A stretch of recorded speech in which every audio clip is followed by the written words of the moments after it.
सभी को मेरा नमस्कार। आशा करती हूँ आप सभी अच्छे होंगे। चैनल को शेयर करें और सब्सक्राइब करें।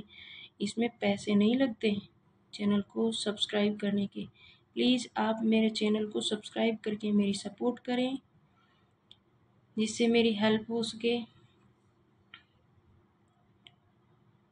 शब्दार्थों सहितो काव्यम, काव्य की यह परिभाषा किसने दी है? भामह ने। शब्दार्थों सहितो काव्यम, काव्य की यह परिभाषा भामह ने दी है। भामह ने काव्य अलंकार नामक ग्रंथ की रचना की है, जो 6 परिच्छेदों में विभक्त है। शेष ने काव्य गुण, काव्य लक्षण का इस प्रकार बताएं। मम्मट तद्दोषो शब्दार्थो सगुणालंकृति पुनः क्वापि। विश्वनाथ वाक्यम रसात्मकम काव्यम। कौन से आचार्य ने चतुर्वर्ग की प्राप्ति को काव्य का प्रयोजन माना है? कौन से आचार्य ने माना है? भामह ने। आचार्य भामह ने चतुर्वर्ग की प्राप्ति को काव्य का प्रयोजन माना है। इनके अन्य काव्य प्रयोजन चतुर्वर्ग, फल प्राप्ति, कीर्ति, सकल कला, ज्ञान, प्रीति। आचार्य वामन ने काव्य प्रयोजन कीर्ति और प्रीति को माना है। आचार्य वामन ने काव्य प्रयोजन कीर्ति और प्रीति को माना है। आनंदवर्धन ने काव्य प्रयोजन विनिमय, उन्मुखीकरण, प्रीति को माना है। और आचार्य कुंतक ने काव्य प्रयोजन चतुर्वर्ग फल प्राप्ति को माना है। जया समिति उपदेश को, ब्रह्मानंद यश को माना है। आचार्य दंडी ने कि काव्य हेतु किसे माना है? काव्य हेतु किसे माना है? प्रतिभा, शास्त्र, ज्ञान और अभ्यास को काव्य हेतु माना है। आचार्य दंडी ने काव्य हेतु प्रतिभा, शास्त्र, ज्ञान, अभ्यास को माना है। इनके काव्य सृजन का प्रचलित श्लोक है, नैसर्गिक तथा प्रतिभा श्रुत व बहु निर्मलम अमदा अस्भि योगस्य करणम काव्य संपद। कविता मनुष्य को स्वार्थ और संबंधों के संकुचित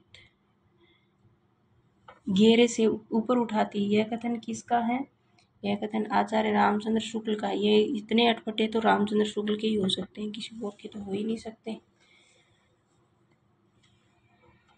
कविता मनुष्य को स्वार्थ संबंधों के संकुचित घेरे पर ऊपर उठाती है। कविता के संदर्भ में यह कथन आचार्य रामचंद्र शुक्ल का है।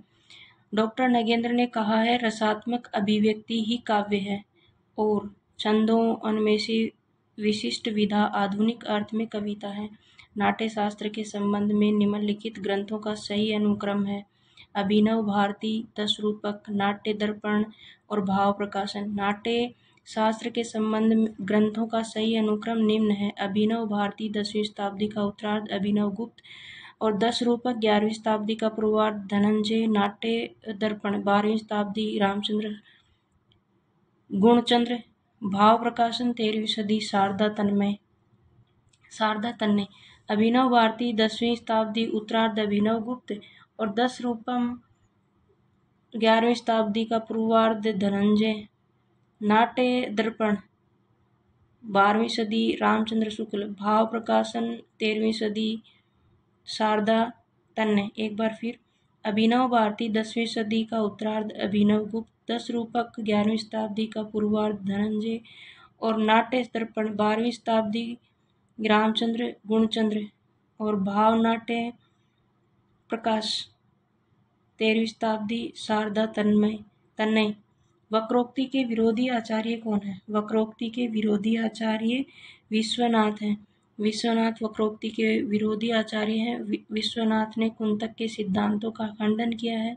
विश्वनाथ द्वारा रचित ग्रंथ साहित्य दर्पण है, जबकि भामह ने काव्य अलंकार तथा रुद्रट ने काव्य अलंकार सूत्रवर्ती तथा मम्मट ने काव्य प्रकाश नामक ग्रंथ की रचना की है। अभिव्यंजनावाद के प्रवर्तक हैं क्रोचे। अभिव्यंजना के प्रवर्तक क्रोचे हैं। प्रमुख सिद्धांत एवं प्रवर्तक निम्न है। प्रमुख सिद्धांत प्रवर्तक: प्रत्ययवाद प्लेटो, अनुकृति तथा विरेचन त्रासदी अरस्तु, मार्क्सवाद प्रतीकवाद कार्ल मार्क्स। प्रत्ययवाद प्लेटो, अनुकृति तथा एवं विरेचन त्रासदी मार्क्सवाद, प्रगतिवाद कार्ल मार्क्स।